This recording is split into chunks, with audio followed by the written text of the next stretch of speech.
Karşıla. Pas. Hoppa getdi. Pas. Qabağına keç. Ay sağ ol. Pas.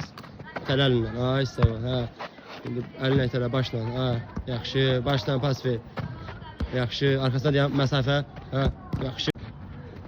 Yaxşı. Hə. Yaxşı. Yusko. Yaxşı. Əlvi qoy Yusuf. Ay sağ ol. İndi havada əlvi qoy. Yaxşı. Yusko eybi yox. Hə, afərin. Yaxşı. İndi başla. Yaxşı. Yusko. Obisi başla. Yaxşı. Pas. Əlvi qoy. Yaxşı. Yaxşı. Hücumçunun qabağına tələsmə. Dava. Getdik. Yaxşı. Başla. Əlvi qoy. İtələ. İtələ əlindən. Ay sağ ol. Yaxşı. Arkasına dayan. Ha. Yaxşı. Bir dənə də. Başla. Yaxşı. Hoppa. Pas. Yaxşı. Hə. Qabaqla. Yaxşı. Hə. Afərin. Hə.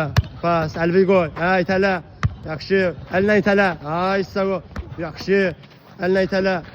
Yaxşı. Arkasına dayan. Hə. Pauza. Hə. Yaxşı. Bir dənə də pas. Getdi. Hə. Yaxşı. Əlinlə. Pas. Hə. Yaxşı. Pas. Hoppa. Yaxşı. Hə. Havada. Hə. Yaxşı. Hə. Əlinlə itələ. Ay sağ ol. İtələ əlindən. Hə. İtələ. Ay sağ ol. Çiyinlə itələ biraz. Hə. Yaxşı. Ay sağ ol. Getdi. Başla. Yaxşı. Afərin. Bir dənə də.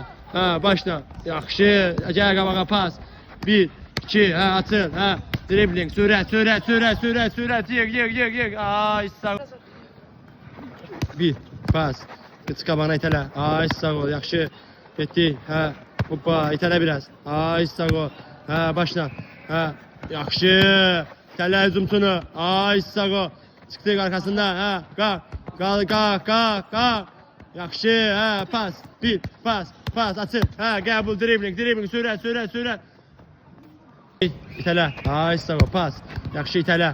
Ay sağ ol. Pas. Yaxşı. Göydə. Hə. İtələ.